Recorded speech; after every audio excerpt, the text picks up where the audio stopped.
Maxie, was a tough day against a quality opposition. Do you feel like the Eagles were probably just too good in the end? Yeah, the scoreboard says that. I'm going to answer yes. We lost by, I think, 5 goals in the end, which is probably the quarter-time margin as well. So we probably let it. Although scoring shots were quite similar early.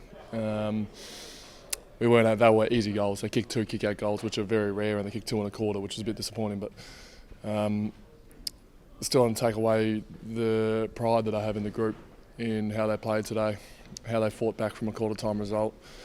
I know there'll be commentary and fans and whatnot out there that could be thinking same old, but it definitely wasn't. That was a tough performance in tough circumstances, and I hope that the people at home were able to enjoy just a little bit of the D's playing footy. We were quite strong at the contest and had plenty of opportunity forward of 50. Do you feel like we were actually in the game for a lot of it?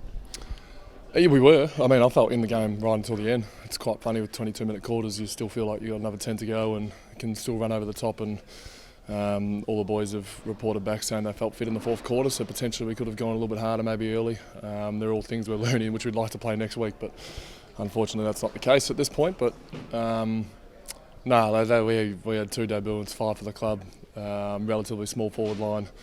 Steve and Jake finally playing together. We have a lot of positives to take from it, but I'm a very, very flat man. I wanted to win that game. That was a game that was there to be won, and unfortunately we didn't.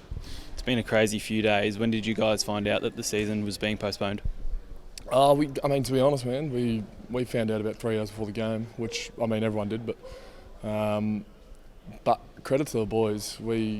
That's a horrible line. I hate saying credit to the boys, but credit to the boys. We completely shut it out, which I think's a real growth in this young group and a show of maturity. And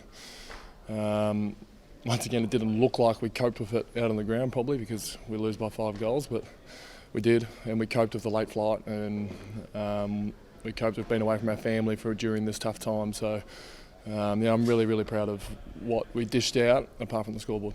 Now there's plenty of uncertainty around the next 8 weeks. What's the message from here? I'd love to tell you. I'm going to keep training somehow, if it's inside or outside or on a treadmill or around the park, or I don't know what's going on, but my mind's still footy 2020. So however we can do that, if it's indoor training, but we'll find out in the next couple of days.